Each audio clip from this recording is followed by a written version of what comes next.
एक बार की बात है, गौतम बुद्ध अपने शिष्यों को जिंदगी से जुड़ी अच्छी बुरी चीजों का ज्ञान दे रहे थे। सभी शिष्य उनकी बातों को बहुत ध्यान से सुन रहे थे। उन सभी में एक शिष्य ऐसा था जिसे प्रश्न पूछने की बहुत आदत थी। वो उठकर गौतम बुद्ध के पास गया और उनसे बोला, आप हमें जिंदगी के बारे में जो कुछ सिखा रहे हैं, उन सब का क्या फायदा? क्योंकि हम में से बहुत से बच्चों को ये भी नहीं पता कि हमारे जीवन का मूल्य क्या है और ये जीवन हमारे लिए कितना कीमती है। पहले आप हमें ये बताइए कि इस जीवन का मूल्य क्या है। अपने शिष्य की बात सुनकर गौतम बुद्ध अपने कक्ष में गए और एक चमकता हुआ पत्थर का टुकड़ा लेकर आए।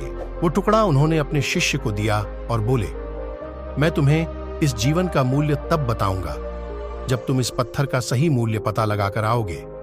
साथ ही ये ध्यान रखना कि तुम्हें ये पत्थर का टुकड़ा किसी को बेचना नहीं है। गौतम बुद्ध की बात मानकर वो शिष्य बाजार की तरफ चला गया। बाजार में सबसे पहले उसकी नजर एक फल बेचने वाले पर पड़ी और उसने वो पत्थर उस फल वाले को दिखाया और बोला, इस पत्थर के बदले आप मुझे कितने फल दे सकते हो? फल वाला बोला, ये पत्थर कुछ खास तो नहीं है, लेकिन फिर भी इसके बदले में तुम्हें 10 केले दे सकता हूं।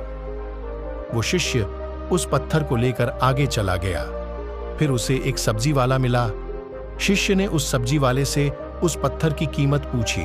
सब्जी वाले ने उस पत्थर को ध्यान से देखा और बोला, इस पत्थर की कीमत के बदले में तुम्हें ज्यादा से ज्यादा एक बोरी भरकर सब्जियां दे सकता हूं। इसके बाद वो शिष्य उस पत्थर को लेकर एक सोने के व्यापारी के पास गया।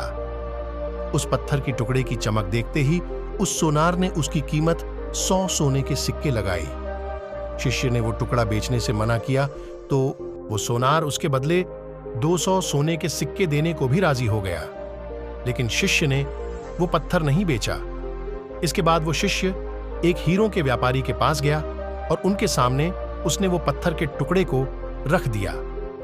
उस पत्थर को देखते ही हीरों के व्यापारी ने एक साफ कपड़ा बिछाया, उस पत्थर को उसके ऊपर रखा, फिर उसकी परिक्रमा की और हाथ जोड़कर उस पत्थर को कपड़े में लपेटते हुए वो बोला, तुम जिसे मामूली पत्थर समझकर उसकी कीमत पूछ रहे हो, असल में ये एक बेशकीमती रूबी है।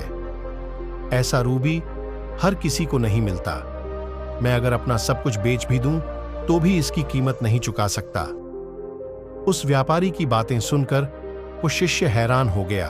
वो दौड़ा दौड़ा सीधा बुद्ध के पास आया और उन्हें उसने जो कुछ भी बाजार में हुआ वो सब बताया। उसकी आश्चर्य भरी बातें सुनकर गौतम बुद्ध बोले, तुम्हारे सवाल का जवाब इस रूबी की कीमत में ही छिपा है। हमारा जीवन भी एक रूबी है। रूबी की तरह यह भी बेशकीमती है, लेकिन हम इस बात को हमेशा नजरअंदाज करते हैं और अपने जीवन का मूल्य नहीं समझते। हम दूसरों को देखकर और उनके जैसा जीवन जीने की कोशिश में अपने जीवन की कीमत को कम कर देते हैं।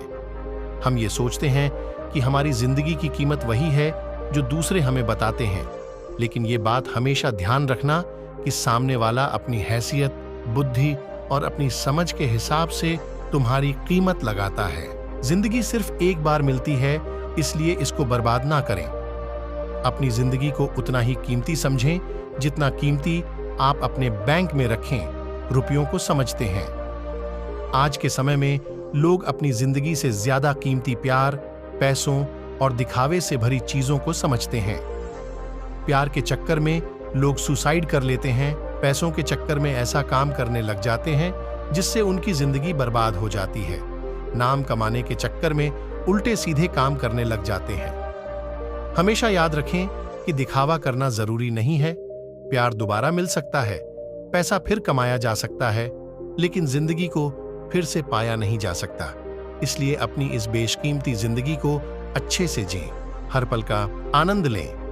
कभी ये ना सोचें कि आप इस दुनिया में किसी काम के नहीं हैं, न कभी ये सोचें कि आपकी जिंदगी व्यर्थ है। आपके होने या ना होने से कुछ फर्क नहीं पड़ता।